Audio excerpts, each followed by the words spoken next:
Hi guys, আপনারা দেখতে পাচ্ছেন স্পেশালভাবে পদ্ধতিভাবে আপনার মাশরুম চাষের পদ্ধতি দেখতে পাচ্ছেন। এই যে কচি, একদম কচি মাশরুম, এই যে এইভাবে পদ্ধতি মাশরুমের খুবই ভালো। এই যে একটা ভিতরে একটা ঘরের প্রসেসে এই মাধ্যমে মাশরুম চাষ করা হয় পদ্ধতিভাবে, খুবই ভালো। এটা লাভবান হয়, ঘরে বসে একটা ইনকামের সোর্স খুবই ভালো। যারা এভাবে আপনারা মাশরুম চাষ করতে চান, এভাবে আপনারা পদ্ধতিভাবে চাষ করতে পারেন।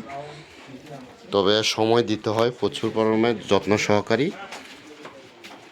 এই যে কচি, এর ছোট ছোট হচ্ছে মাশরুম, এই মাধ্যমে মাশরুমগুলো হয়।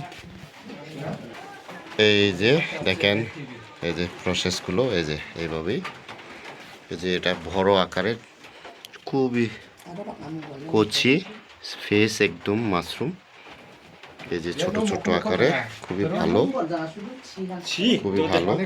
এই যে কোনো নাই, সার বীজ দিতে হয় না, এটাই হলো অর্গানিক। এটা পদ্ধতিভাবে এটা প্রসেস করা হয়, এইভাবেই মাশরুম জন্ম হয়। এই যে ছোট থেকে এইভাবে বড়, খুবই ভালো। এটা ঘরে থেকে বসে এটা ইনকাম করা যায়, কষ্ট পরিশ্রম দিতে হয়, মানে যত্নভাবে। এইভাবেই খুবই ভালো, সবাই পারবে না এইভাবে ধৈর্য সহকারী। এই যে প্যাকেট, এই যে এইভাবে প্রসেস করে প্রসেস করে এই যে এইভাবে বাঁধছি, খুবই ভালো।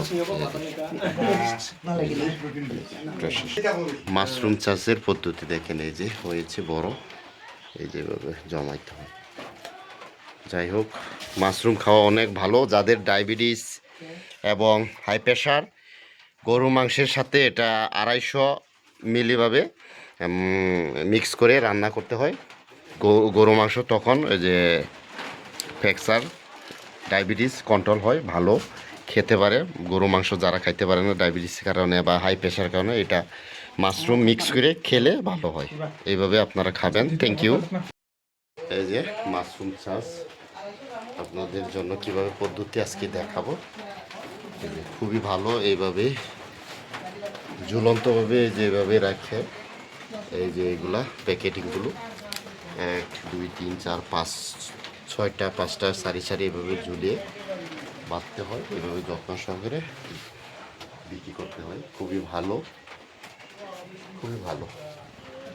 এই যে মাশরুম এখন হচ্ছে, এই যে খুবই ভালো, খুবই ভালো। মাশরুম খাওয়া শরীরের জন্য উপকার অনেক ভালো। যাদের ডায়াবেটিস এবং হাই প্রেশার, এটা খেলে নিয়ন্ত্রণ থাকে, ভালো কোলেস্টেরল। Thank you.